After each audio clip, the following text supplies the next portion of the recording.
Election हो रहे हैं, वो जो गहमा गहमी है वो नजर नहीं आ रही, क्या वजह बन रही?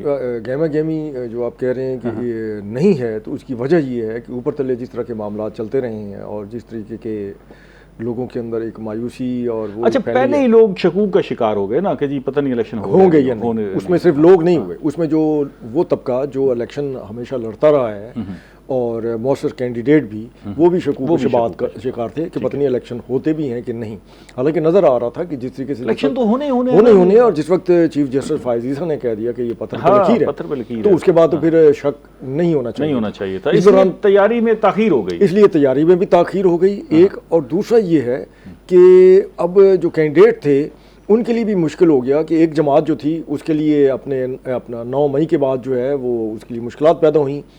और फिर उनके जो उम्मीदवारान थे बहुत सारे जो है उन्होंने फिर देखा कि हमारे लिए पीटीआई में रहते हुए जो है इलेक्शन लड़ना शायद मुश्किल हो जाए, तो उन्होंने अपने रास्ते जुदा कर लिए। उसमें इलेक्टेबल तो हैं ही जिनको जो फसली बटेरे हैं, जो हर इलेक्शन में अपनी कमोबेश हर इलेक्शन में होता ही है, लेकिन इस दफा जो है वो लगी रहती है। वो इलेक्टेबल वो सारी सियासी जमातें जो कहती हैं कि जी हम किसी सूरत में दूसरी जमात से आने वाले को नहीं लेंगे, लेकिन वो सिर्फ वो कहते हैं कि ये भी हमारा सियासी बयान होता है। ये भी ध्यान में रखिए कि एक सियासतदान वो कहते हैं कि चूंकि हम सियासतदान हैं लिहाजा वो कहते हैं कि हमारी बात पे एतबार नहीं किया। ये ठीक है या नहीं लेना चाहिए भाई? आखिर वो किधर जाएंगे अगर ये बाहर के इंतखाबात में? क्या इसी तरह इलेक्शन में पार्टियां लोग बदलते रहते हैं या नहीं, जिस पार्टी के साथ खड़े हुए हैं बस वो उसी के साथ ही चलते हैं? डॉक्टर साहब, पॉलिटिकल प्रोसेस के अंदर ना हमारा जो सब कॉन्टिनेंट का कल्चर है वो कम्प्लीटली डिफरेंट है as compare to western democracy. ठीक है, वहाँ पे जो पॉलिटिकल कैंडिडेट्स होते हैं वो रिगरस प्रोसेस के बाद जमात का हिस्सा बनते हैं और उसके बाद वो जमात के प्लेटफॉर्म से हिल नहीं सकते।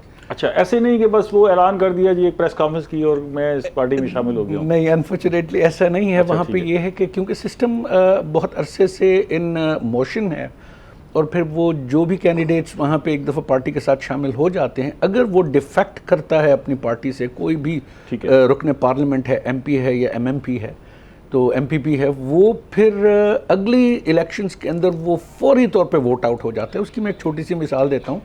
कनाडा के अंदर मिसिसागा एक one of the most biggest cities है। वहाँ पे एक पाकिस्तानी निजाद कैनेडियन है, खालिद साहब उनका नाम था। उन्होंने एक इलेक्शन में जस्टिन ट्रूडो से डिफेक्ट करके वो जो दूसरी पार्टी है उसके लिए उन्होंने वोट किया। राइट आफ्टर 8 मंथ्स इलेक्शंस हुए और वो बंदा पिछले 3 साल से मुसलसल लिबरल पार्टी की तरफ से जीत रहा था।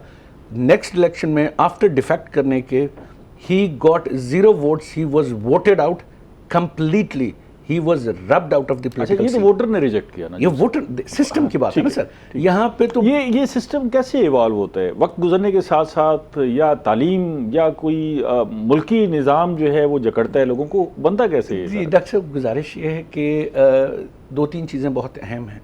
आप तो इन चीज़ों पे बड़ी गहरी निगाह रखते हैं, आपको पता है। वहाँ पे एक तो कानून की पासदारी किसी एक का खासा नहीं है, मतलब कोई किसी की मिरास नहीं है। ठीक है, यहाँ पे कानून हर किसी के लिए थोड़ा सा डिफरेंट है। बिल्कुल ठीक है। सो जो पावरफुल हैं they can manipulate the law, they can interpret the law according to their own circumstances. वहाँ पे लॉ की interpretation is one and the same for everyone. ठीक है, so nobody is above the law. Secondly, वहाँ पे जो practices हैं वहाँ पे awareness due to the education and rigorous election systems.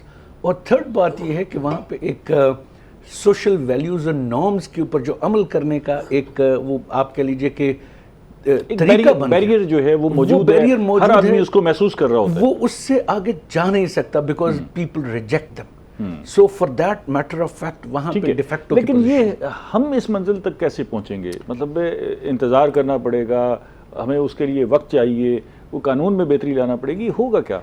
Sir, गुजारिश ये है कि हमारे मुल्क में हर तरह का कानून मौजूद है जो किसी भी दूसरी दुनिया के कानून पे अमल दरामद नहीं है, वो लाना पड़ेगा। अमल दरामद पहली बात, दूसरी बात एजुकेशन, और तीसरी बात the opportunity to perform and people's awareness कि हम जिन लोगों को चुन रहे हैं क्या उन्होंने वहाँ पे पार्लियामेंट में जाके हमारे लिए काम किया। यहाँ पे लोगों का मतलब सिर्फ एक नाली है, सड़क है। जी, मैं ज़रा मार साहब को शामिल कर लूँ, हम तीसरे मेहमान मौजूद हैं, फिर इस पे डिबेट करते हैं। मार साहब, क्या हाल है आपके? ठीक है, अल्हम्दुलिल्लाह। तैयारी कर रहे हैं, इलेक्शन का नताइज आपने देने? बिल्कुल बुखारी साहब, बड़ी जो अहम ये इलेक्शन है और शुरू से इलेक्शन जब स्टार्ट हुआ तो इस पर उंगलियाँ उठना शुरू हो गई हैं। अब इस मरतबा ये इलेक्शन डिफरेंट इसलिए भी है कि सोशल मीडिया बढ़ता हुआ इसका इस्तेमाल और ज़्यादा लोग सोशल मीडिया का इस्तेमाल कर रहे हैं। एक एक लम्हा, एक एक पोलिंग स्टेशन, एक एक वोटर की जो डिटेल है वो तकरीबन सोशल मीडिया पे अपलोड मौजूद है। हर बंदा जो है वो अपना इवेल्यूएट भी कर सकता है, उसको पता है। ये बताइएगा कि पिछली दफ़ा पिछले इलेक्शन में एक नया तजर्बा किया गया था, रिज़ल्ट ट्रांसफ़र सिस्टम, जिसको हमने RTS का नाम दिया, वो बनाया गया। और ये था कि जी फौरी तौर पर रिज़ल्ट जो है रिटर्निंग ऑफिसर को ट्रांसफ़र हो जाएगा, प्रिजाइडिंग ऑफिसर उसे कर देगा, फॉर्म 45 जो है वो वहाँ पहुँच जाएगा। पहुँचता रहा, फिर अचानक पता लगा कि जी RTS बैठ गया और रिजल्ट नहीं पहुँच सके, और फिर वो ओवरलोड होने की वजह से अब इस दफ़ा इलेक्शन कमीशन ने EMS बनाया है, इलेक्शन मैनेजमेंट सिस्टम। ठीक है, ये EMS क्या है, इसके बारे में ज़रा मैं बताइए। अच्छा बुखारी साहब, इसमें बताते चलें कि जो RTS रिज़ल्ट ट्रांसमिशन सिस्टम था वो इसलिए था कि एक एक वो गिन के जितने वोट होते थे और फिर वो एक पेज पे लिखते थे, फॉर्म 45 उस पेज को कहते हैं। ठीक है। और वो पहुंचाया जाता था, फिर जो है बताया जाता था। तो उन्होंने कहा इसके लिए 2-2 दिन भी, आपको याद होगा कि जो रिज़ल्ट थे 3 दिन तक जो पिछले इलेक्शंस में जो है वो बाद आते होते थे, क्योंकि जब तक ये इलेक्शन कमीशन में वो नहीं पहुंचते थे। उसके लिए RTS का जो सिस्टम निकाला था पिछली मरतबा वो फ्लॉप हुआ। शुरू में 1 घंटा, तकरीबन आधा घंटा 40 मिनट तक वो फॉर्म 45 अपलोड होते गए, उसके बाद वो पता चला सिस्टम बैठ गया। और उस इलेक्शन को, उन इंतखाबात को मैंने खुद कवर किया था और मैं वहाँ पे मौजूद भी था। इस मरतबा ये जो EMS की बात आप कर रहे हैं, इलेक्शन मैनेजमेंट सिस्टम इसको कह रहे हैं, इसको कहते हैं। एक निजी कंपनी से तकरीबन 33 करोड़ रुपए का ये सॉफ्टवेयर है वो बनवाया गया है। इसकी जो खसूसियत जो है वो ये है कि इसमें आपको इंटरनेट, पिछली मरतबा नेट सिस्टम की वजह से ये बैठ गया था, कुछ इलाकों में वो इंटरनेट नहीं था, कुछ इलाकों में वो ये भी सूरत हाल सामने आ रही थी कि हैक कर लिया गया है और इस तरह की बातें थी। तो अब ये जो है इलेक्शन कमीशन ने भी बाकायदा तौर पर जो है इसका, और निगरान वज़ीर आज़म इलेक्शन कमीशन ने इनका ऐलान किया है कि इसको ना कोई हैक कर सकता है।